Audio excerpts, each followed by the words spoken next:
So today is Good Friday, which is the day that Jesus was crucified. But I think a lot of us like to brush past the severity of his crucifixion. So I have 3 pages of everything that Jesus endured throughout his crucifixion. And this includes the trials, the torture, and him hanging on the cross. So here we go. So in the Garden of Gethsemane, Jesus was praying to God, and he was crying, and he was sweating blood. He was terrified of what was to come. So later, he's arrested, and he went through 6 illegal trials. Illegal. 3 religious and 3 civil. During those trials, he was mocked, slapped, and punched repeatedly. Mind you, the entire time, throughout all of this, Jesus could have called down angels to demolish everything, but he didn't. After that, he was stripped down and he was chained to a stone pillar. Then, the Roman guards took a Roman flagrum and began to beat him again and again and again. The flagrum was designed to grab flesh and rip. Huge pieces of his skin and muscle were being ripped off with every single blow. His back, legs, and rear, at that moment, were bloody, mangled ribbons of flesh and muscle.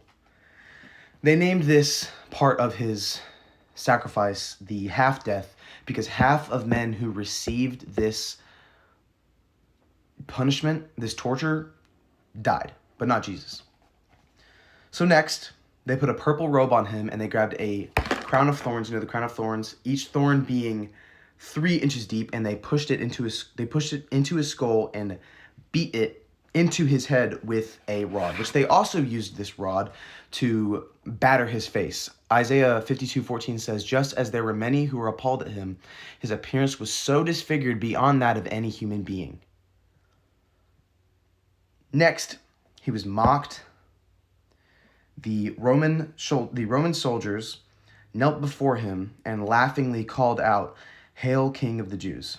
They slapped him and they spit on him, but through all this time he stayed silent.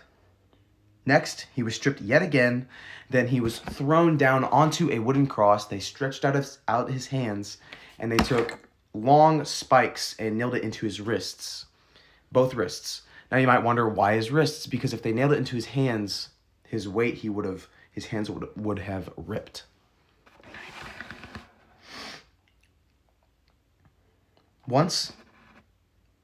And then they nailed a nail into both of his feet. And at this moment, once he was hung, his bones all came out of joint. And while on the cross, breathing was not easy whatsoever.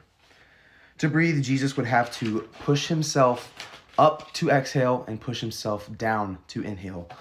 That entire time, rubbing his open, bloody, mangled back up against a wooden cross, just over and over again. Finally, after hours of torture, of tortured breathing, the end was finally near. Jesus looked up to heaven, and at 3 p.m, he cried out, my God, why have you forsaken me?" Then Jesus said 3 words. He said, "It is finished." He bowed his bloody, mangled head down, and he died. So now that we understand how horrible it was, can we just give thanks to Jesus for going through all of that willingly just to save us from eternal separation from God?